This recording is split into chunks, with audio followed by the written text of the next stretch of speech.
আসসালামু আলাইকুম। আমি নাহার স্পেশাল রেসিপি থেকে আসছি। আজকে আপনাদের দেখাবো বট রান্না। কেউ বট বলে, কেউ ভুড়িও বলে, আমরা বট বলি। তা আমি 4 কেজি নিয়েছি। এখানে পেঁয়াজ দিয়েছি আধা কেজি মতো, দিয়ে দিলাম। এখন বট দিয়ে দিলাম। বটটা আমি আগেই সুন্দর করে ধুয়ে গরম পানি দিয়ে ধুয়ে পরিষ্কার করে রেখেছি। এখন আপনাদেরকে দেখাচ্ছি। রসুন দিলাম তরকারির চামচে 2 চামচ, 3 চামচ। আদা দিব আমি 2 চামচ, 3 চামচ। আর রসুন হয়েছে আপনার এই চামচে 6 চামচ। লবণ দিয়েছি, লবণ দিয়ে দিলাম 1 চামচ। আর এখানে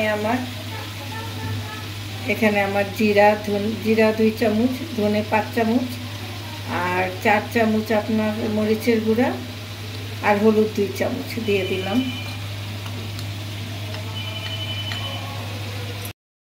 পানি দিয়েছি এই পাতিলের 1 পাতিল, 2 কেজির বেশি হবে। গরম মশলা দিয়ে দিলাম, পরে আমি তেজপাতা দিব। এখন এটা আমার 3 ঘন্টা মতো আমার হতে লাগবে, সিদ্ধ হতে। পরে আবার আসছি। এই যে দেখুন হয়ে আসছে। আমি এখন কাঁচামরিচ দিব। আমার এটা প্রায় আমার এটা 2.5-3 ঘন্টার মতো ছিল, কিন্তু আপনারা কষিয়ে প্রেশার কুকারে করতে পারেন। আমি খুব আস্তে আস্তে পুরো সিদ্ধ করে নিভা জালে বসিয়ে আমি এটা করলাম, হয়ে গেছে। এরপর আপনাদের আমি দেখাচ্ছি।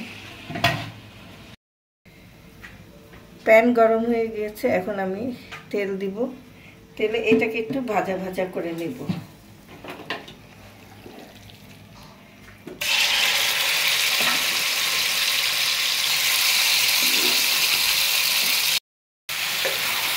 এটা তেলে আমি সুন্দর করে ভেজে নিব এবং নামানোর সময় একটু ভাজা জিরার গুঁড়ো দিব। এই যে আমি জিরার গুঁড়া দিয়ে দিচ্ছি। এখন এইটাও আমি আস্তে আস্তে নিভা জালে একটু ভাজা ভাজা করব।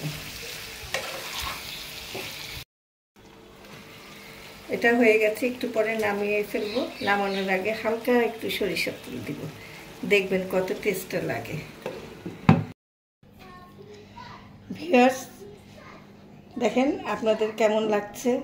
যদি ভালো লেগে থাকে আপনারা আমার নাহার স্পেশাল রেসিপিতে ফলো দিবেন, কমেন্ট করবেন, লাইক দিবেন। আর আমার ইউটিউব নাহার স্পেশাল রেসিপিতে লাইক দিবেন, কমেন্ট করবেন।